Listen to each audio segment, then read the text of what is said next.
Salam sejahtera, terima kasih karena bersama dengan saya di Nazilin Unity Channel.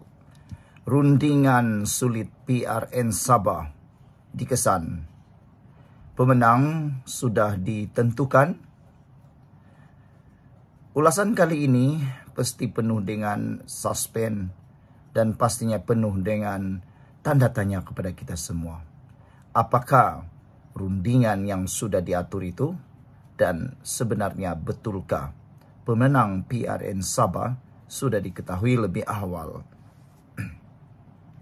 Sabah sekali lagi jadi pentas panas politik Malaysia.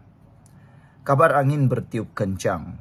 Ada rundingan sulit berlaku sebelum PRN Sabah bermula. Lebih mengejutkan, ada suara kata pemenang sebenarnya sudah pun ditentukan awal-awal. Adakah ini demokrasi atau sekadar wayang untuk rakyat? PRN Sabah kali ini bukan pilihan raya kecil-kecilan. Ia pertarungan hidup mati politik. Semua parti tahu siapa kuasai Sabah, dialah yang jadi kunci di parlimen. Kerajaan Perpaduan mahu pastikan Sabah kekal bersama pusat. Perikatan Nasional pula nak rampas untuk jadikan Sabah kubu baru menentang Anwar.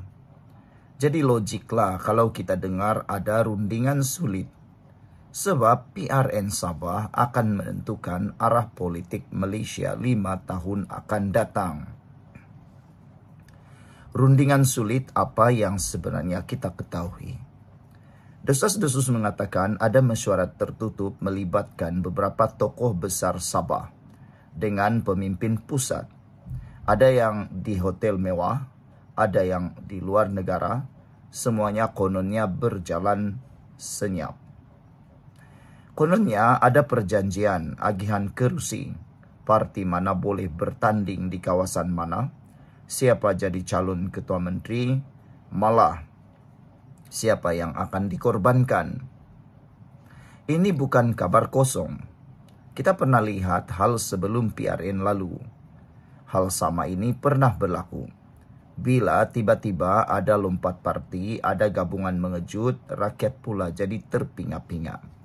Sebelum kita teruskan ulasan ini, jangan lupa tinggalkan komen Anda dengan tanda pagar Kami Sayang Malaysia. Sebelum itu izinkan dulu saya kongsikan kepada Anda semua. Ini terapi imun Transfer Factor for Life. Terapi imun yang meningkatkan daya imun badan kita sehingga 400%. Secara umum dan ringkasnya, apabila imun badan kita lemah, apabila imun badan kita jadi bodoh, apabila imun badan kita tidak lagi seimbang, kita jadi ada penyakit dan kita jadi sakit. Apabila imun badan kita jadi tidak lagi kuat dan tidak lagi seimbang serta bijaksana, ianya tidak akan dapat melawan lagi penyakit yang ada dalam tubuh badan kita. Lalu, penyakit itu berakar di dalam tubuh badan kita. Tetapi, terapi imun Transfer Factor for Life ini bertindak, mengajar, mendidik, menguatkan, dan menyeimbangkan sistem imun badan kita. Apabila imun badan kita jadi kuat semula dan jadi bijaksana semula, bahkan jadi seimbang semula, imun badan itulah yang akan menghapuskan semua akar penyakit yang ada tersembunyi di dalam tubuh badan kita. Lalu kita sembuh daripada semua jenis penyakit. Cepat dapatkan produk yang hebat ini melalui nombor telefon saya yang tertera. Produk ini lulus KKM halal, diperakui oleh dokter-dokter di seluruh dunia dan juga penemuan paling bersejarah dalam dunia kedokteran abad ini. Cepat dapatkannya, mungkin ini adalah jawaban kepada doa Anda selama ini. Saudara-saudara sekalian, benarkah pemenang sudah ditentukan? Inilah yang paling mengejutkan. Ada sumber mengatakan siapa bakal ketua menteri Sabah pun sudah dipersetujui walaupun PRN belum bermula. Kalau benar, maknanya rakyat hanya dipanggil mengundi sekadar mengesahkan perjanjian elit politik ini, kata netizen. Soalannya mudah. Siapa? Ada yang sebut nama tokoh lama. Ada yang sebut tokoh muda. Ada juga yang kata kompromi dibuat antara Kerajaan Perpaduan dengan parti lokal Sabah. Kalau betul, demokrasi Sabah hanya jadi scripted, pelakon utama dah tahu ending, penonton rakyat cuma tepuk tangan. Apa yang disembunyikan?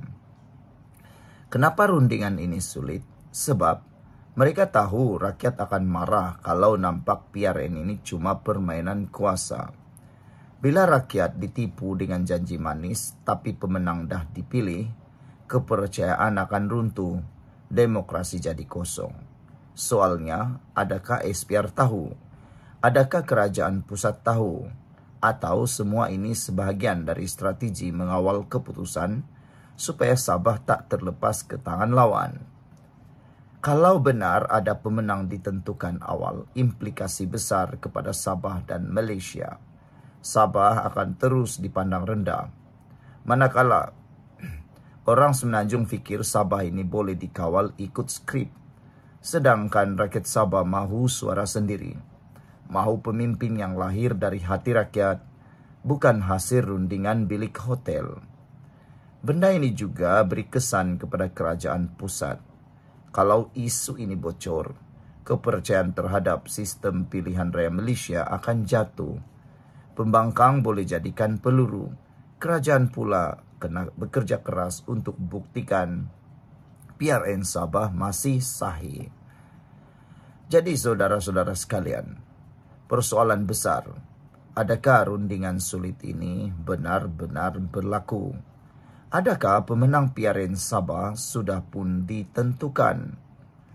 Kalau ya, maka demokrasi kita sedang sakit parah tenat. Kalau tidak, kenapa cerita ini berlegar-legar tanpa henti? Yang pasti, rakyat Sabah berhak tahu kebenaran.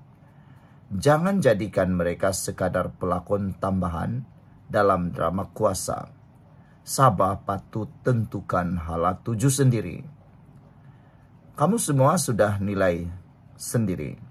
Jangan lupa komen, like, share, dan subscribe. Sebab channel ini akan terus bongkar apa yang coba disembunyikan daripada rakyat. Saudara-saudara sekalian, itulah dia ulasan yang penuh dengan tanda tanya, penuh dengan suspense yang pastinya membuka minda kita semua.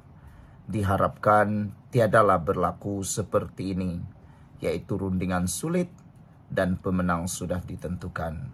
Kita berdoa supaya PRN Sabah berjalan lancar dan semua orang turun mengundi, tentukan di tangan Anda. Bye-bye.